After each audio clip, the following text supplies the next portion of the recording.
Hutchenrider, and I live in Katua. My maiden name was Linda Pukki. I'm one of the people who happen to be of Finnish descent. And the Finns are quite a large group, or we were a large group at one time, that initially settled in West Barnstable, and some, like my dad, settled in Hyannis. And so yeah, I'm one of the Finns. Yes, I'm one of the ones who can happily say that I'm not a wash ashore. I was born here in Hyannis, and I was raised here in the town of Barnstable.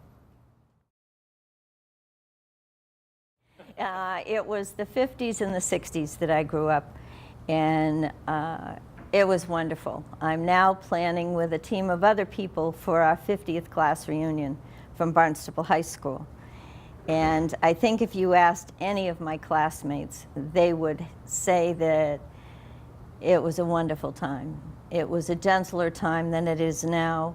It was an innocent time. I think the 50s, no matter where you were, I think were a little bit more innocent, but I just recall so many things about that period of time. I remember Main Street in Hyannis having absolutely everything we ever wanted. It had 3 grocery stores. It had Stop and Shop. It had First National and A&P. I remember talking about this with Eugenia Forts. It had all the clothing stores you needed. It had 2 movie theaters, the Center Theater and the Hyannis. The Hyannis always closed down in the wintertime, as did most of the stores in the West End. Those had really nice stores. They usually went to Palm Beach or Miami in the winter, and they came up here in the summertime. So I was very surprised in the late 70s to find out that the West End has changed quite a bit. But I also remember going to the beach with my mom and going for swimming lessons at Veterans and at Hathaway's. Hathaway's Pond had some of the most beautiful water in the world, and you could see for many feet down as you dove into that beautiful. It was aqua colored. It was gorgeous water. And I just remember the town of Barnstable being such a beautiful place to be. Whoa. I have always loved the town of Barnstable, no matter what size, shape, or any format the town has been in. But I see so many changes that have happened, and some changes are possibly for the good, some aren't. As I say, remembering back on Route 132, growing up, we had Storyland there, and there was, we had drive-ins. There were a few other things along there, along with houses, and right now it is full of stores and malls and everything else. And I remember one of my classmates saying recently that the one thing about not just the town of Barnstable, but Cape Cod, that hasn't changed, that possibly needs to be looked at, is we're always looking at the bridge as being the problem. But thinking of the fact that there were 15,000 people here in the town when I grew up, and we have tripled that. And that doesn't count the number of people that try to come here in the summertime. And nothing has really been done to expand the highway system here. And that is good in many instances because it keeps, like Route 6A, of course, Old Kings Highway, it keeps it beautiful. But the Mid-Cape Highway is still as the Mid-Cape Highway was when I grew up. And you stop to think of how many people are trying to get to their destinations and then back home, and nothing has changed.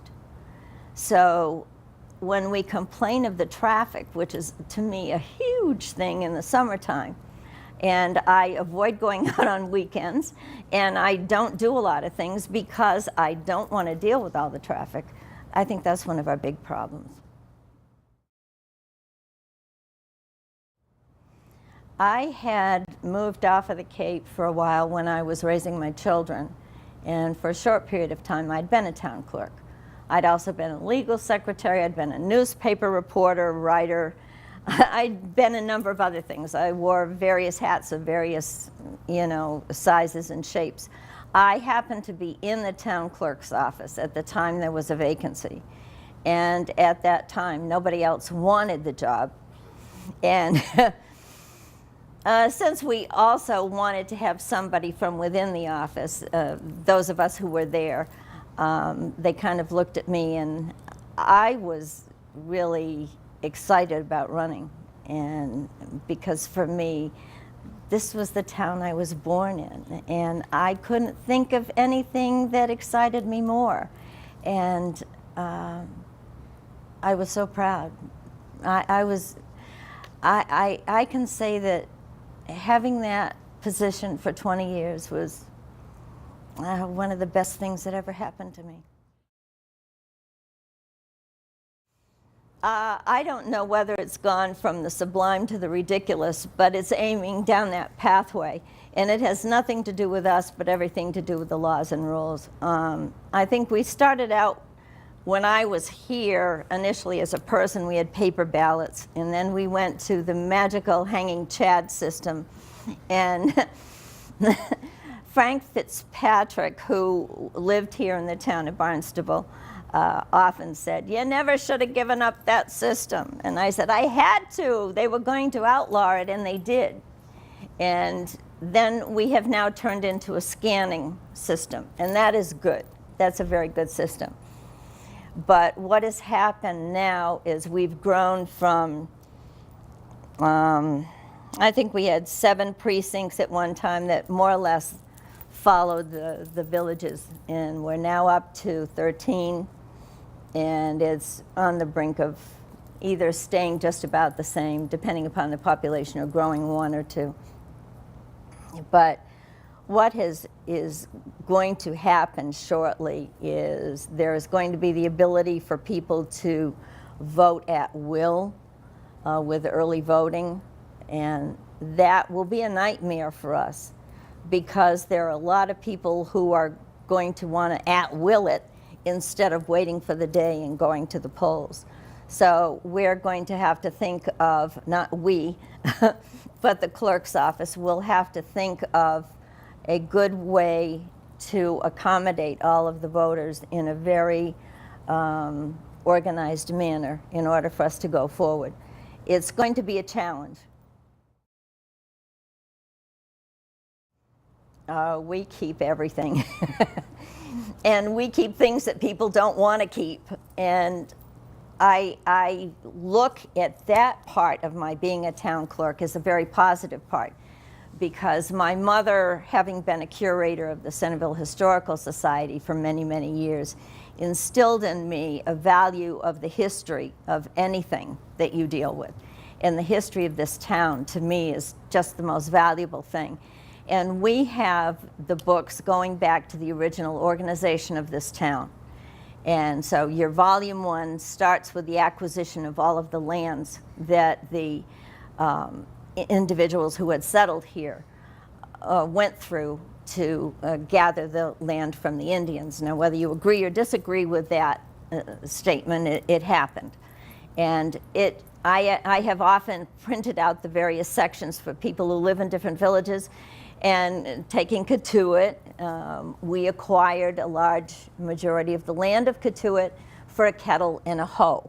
So henceforth, the Kettle Hoe restaurant came into being, and a lot of the other areas were acquired for a wool coat and other different things that they traded the Indians. That's a true story. Mm-hmm. For Cotuit. Mm-hmm.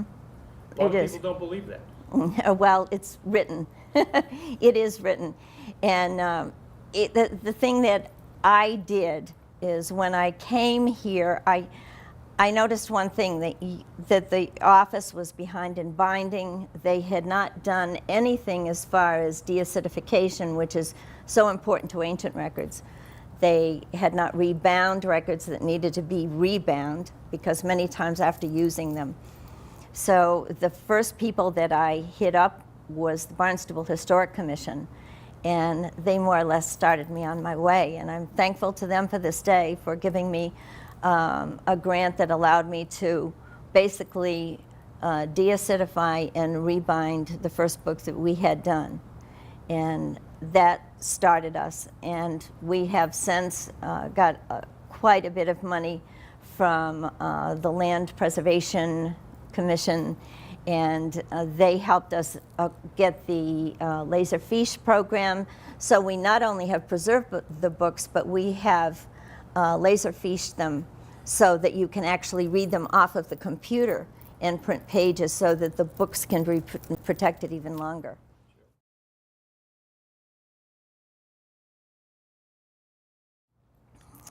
Well, years to come, if you were born in the town of Barnstable, somebody may actually want to see your birth certificate, because it may be one of your great-great-grandchildren who want to find out a little bit more about you or who your parents were. As with any town that has a birth hospital, and even before the birth hospital times when people were giving birth at home, some do still to this day, you have to keep all records of births, deaths, marriages. We also keep all of the records from zoning decisions. We have maps. We have all of the records for all of your town meetings, your town council meetings. We have those and those are bound in separate books as well. We have some of the most beautiful books in the world. One book is the Rebellion Record, and this was handwritten, and the person that wrote it by hand literally drew pictures. So when he was talking about the death of a person in the Civil War, he literally would draw a tombstone and maybe a date, a flag, a banner. It's absolutely gorgeous. I've had people look at that and say they have never seen anything like it. And it's a huge, huge book, and it weighs a lot, but I have had that one protected. And someday, what would be really, really nice, I was aiming down that pathway, that cartway, is to take the indexing and make it available, because indexing in itself, when you take a picture of it, can't be read by today's computers. So you have to have someone come in and literally index it by typing. I hope to have that. Here I am, I'm not even in the seat anymore, but hopefully that project will continue to the degree that people who are doing genealogical research can literally see that book and see their relatives, because all the people that served in that time are listed in there, and where they mustered out of, where they died, the battles that they served in between. It's a wealth of information for people.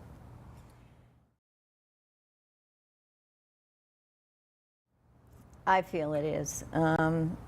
We are the official, according to our charter, the town clerk is the official clerk of the council. We are responsible for taking the minutes and recording those minutes, and we take not only the minutes, but we take every one of those actions, we put them in a database, so all of those actions that are on the agenda are literally in a database that is searchable, which makes it a very valuable tool as well. From the very beginning of time, when the structure of this community came into being, the first person that was elected was the scribe, otherwise known as the town clerk. And that person, along with, it was select type people, select persons. They more or less, they recorded the actions, and these people were the legislators still, and they more or less put everything into book form, and it carried forward for years. And that's where it is now. And it's important for that clerk to be there so that she or he can see what these people are saying and hear what they're saying. And at one small point in our history, it was the town manager, the assistant town manager, and myself, and the assistant to the assistant to the council were all down there, and we were all left-handed. I loved that. We didn't bump into one another. We didn't destroy one another. This was during the time of Warren Rutherford and Leon Churchill, myself, and Sousa there, Peter Sousa. And we were all there, all left-handed, all got along, and we all sat at that one table. And then that was during also the time that we had finally been reduced down from having 2 counselors per precinct, which made 22 counselors. That was a very large council. And we went back to 1, and then we eventually came back up.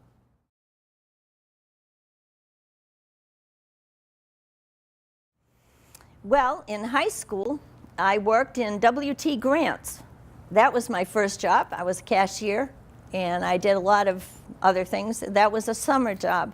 But my first real job, I worked for attorney Philip Boudreau as a legal secretary. I had started out in the bank that he and 3 other gentlemen, Bob Counsell, Luke Lally, Dr. Alfred Sheehy, they had started a bank, the First Federal Savings and Loan Association. And I had started out there at the end of high school. And then he asked me if I wanted to come into his law firm. And I thanked him to the remainder of my life for training me, because I then became a legal secretary in Boston. And it was the beginning of what I loved. I mean, I had gone through business courses and stuff like that, and he said, I'll train you. And because I was going to go to business school, but I decided that I wanted to work with him, and I did. Barnstable High School was a great place. It was wonderful. The teachers, as I'm sure the teachers are today, they were all caring. It was, we all had to wear appropriate clothing, all right? The boys wore chinos and shirts. The girls had to wear skirts. We weren't allowed to wear slacks, and our skirts had to come to the middle of our knees. And occasionally, as you were walking through the bus port, Principal Briar Connor would holler, "Get on your knees." So we'd have to kneel down, and hopefully our skirt would touch the floor. If our skirt didn't touch the floor, we were sent home, and we had to come back with something that was more appropriate. And it also had leaks in the ceilings on the corners. So on a rainy day, if you weren't paying attention and you were talking, you'd bump into the buckets, and you always had a shin bruise, because that just was not a good thing. But we still had the greatest drama department. We had good bands, and we had great football teams. I loved it as a high school. I don't think wearing appropriate clothing was a negative in any way, shape, or form. In today's world, and when I see some of the kids, when I sit at the coffee shop and I see some of the kids go by, I think, might not be a bad idea, because I see in the wintertime some of these kids going by in shorts and abbreviated tops, and I think, oh my gosh, first of all, I'd be cold. But second of all, it just didn't seem appropriate for school, but I'm really showing my age. My grandchildren would definitely disagree with me. Well, my grandchildren are all over the country, but trying to get my kids to stay here, I have 5 children. 2 of them one is in California, one is in upper state New York. Initially, they would have come back here, but after college, they couldn't afford to stay here. The cost of living was such, and the job market was such, that they couldn't stay here. My 3rd child is also a college graduate, and he is here, but it is most difficult to find affordable housing, which is another issue that we continue to have down here. And he loves it here, which is why I don't think you'll find him living elsewhere, but I think it will be a struggle. And the other 2, my stepchildren, are here, and one lives in the town of Barnstable. I think she will be here, for better, for worse, as will my other my other stepson, who is in their kids are in the Mashpee schools. They like the Cape. They do. They were raised here as well, not in the town of Barnstable per se, but in a neighboring community. And I wish that all of my kids were close by, but I raised my children to have wings and fly, and they flew.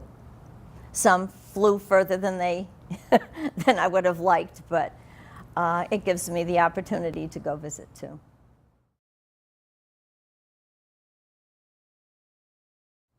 I think my favorite place is wherever I happen to be at the moment, because I love all of the villages. Some people have said I could never live in Hyannis.